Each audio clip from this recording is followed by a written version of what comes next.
Okay, magandang araw po sa inyo. May mga bali-balita, may mga nagtatanong na dahil nga raw po ron sa sa offer ni PBBM, offer for reconciliation. Actually, it was not an offer. It was just an openness of the or availability for the president, di ba, towards reconciliation with the Duterte family.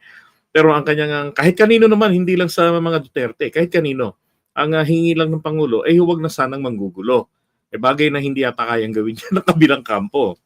Now, meron po kasing isang nag-post, ito, naipasa sa akin, sabi rito, putting VP Duterte back to Marcos cabinet. President Bongbong Marcos Jr.'s recent cabinet reshuffle could open the door for Vice President Sara Duterte to return to a key government post, according to political commentator Richard Heydarian. Yan. Marcos may now be open to putting VP Duterte back to cabinet, says a pundit. So, hindi po galing sa kampo ng ating Pangulo yung balita na yan. Yan po ay isang analysis lamang, no? Madalas namang sablay ito si Heydarian. Kahit nagsabi ang Pangulo na open siya for reconciliation, diba? At saka yung reshuffling na ginagawa niya o recycling na ginagawa niya sa mga cabinet officials siyang pinag-resign, hindi naman po tanga ang Pangulo na sa kabila ng tinding ginawa ng mga Duterte, pati mga pananalita ni Sara laban sa kanya, ibabalik niya pa, pagkakatiwalaan niya pa. Kasi pagka nag-appoint ka ng cabinet secretaries or members ng mga USEC, mga leader ng ibang mga bureaus, nakaakibat po diyan ang pagtitiwala mo sa kanila. 'Di ba? Ba't ka maglalagay ng alam mo na hindi sa'yo loyal at hindi magiging tapat sa'yo? Oh. Binigyan mo lang sila ng resources to betray you. 'Di ba? So hindi ho gagawin ni PBBM yan na si Sara ho ay ibalik sa gabinete or sa DepEd. Hindi niya gagawin yan. Para alam ng Pangulo yan na ang katumbas ng ganyan, para siyang kumuha ng maso na ipinalo niya sa ulo niya. 'Di ba? Nakuloko rin to si Richard Heydarian Sabi niya, maybe Sara can rejoin BBM's cabinet again. New unit team. No way. 'Di ba? Bakit mo naman pa joinin? Mas mainam nga na napapanagot ngayon. 'Di ba? Ito, sabi rito. Ako, I don't want to say ninakaw. Napulot ko lang ito So allegedly, sabi rito, tingnan nyo, DepEd got 76.1 billion in the 2023 budget.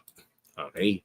Laki So, 12.29 unresolved suspensions, disallowances, and at charges na nanatiling hindi settled. 6.959 billion unliquidated cash advances, tapos hindi pa rin daw malinaw paggamit. 15.486 billion na halaga ng mga delayed at hindi natapos na proyekto at programa, pati na rin ang mga unfilled plantilla positions. Diba? Ang DepEd, Department of Education, mayroon sanang budget na bumili ng computer laptop na ibigay sa mga public schools dahil sa communication technology ngayon, makakuha ang mga guro ng educational information galing sa ibang mayamang bansa. Malaking tulong ito sana sa kaalaman ng mga estudyante. Subalit sa masamang palad, tinangay ito.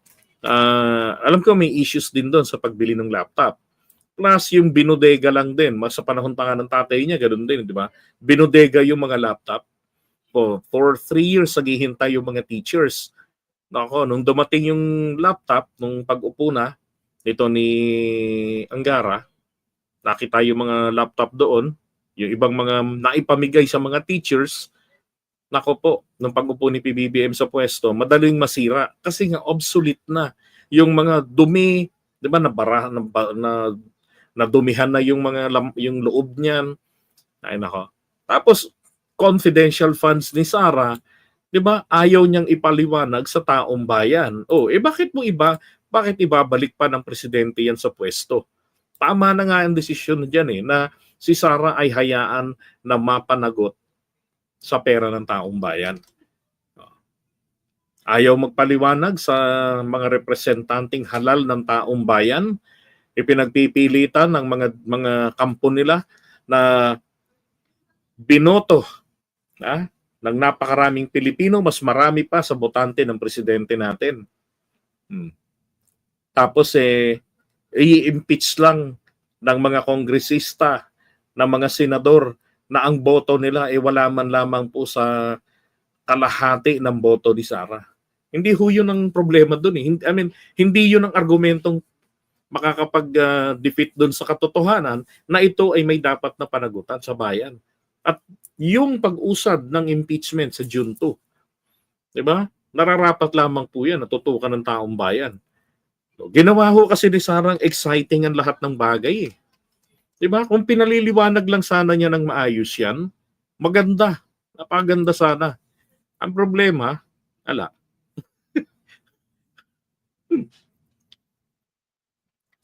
Ay, nako. So, yun na pong maliwanag, hindi po siya babalik ng DepEd, hindi rin po siya magiging bahagi ng gabinete ng Pangulo. Ayan si Sara. Sabi nga nito, there is something seriously off kay Hilarion. Diba? Sablay lang. Marami naman pong sablay si Richard Hilarion sa kanyang mga ana-analysis. Kaya madalas nababash din siya si Jabad.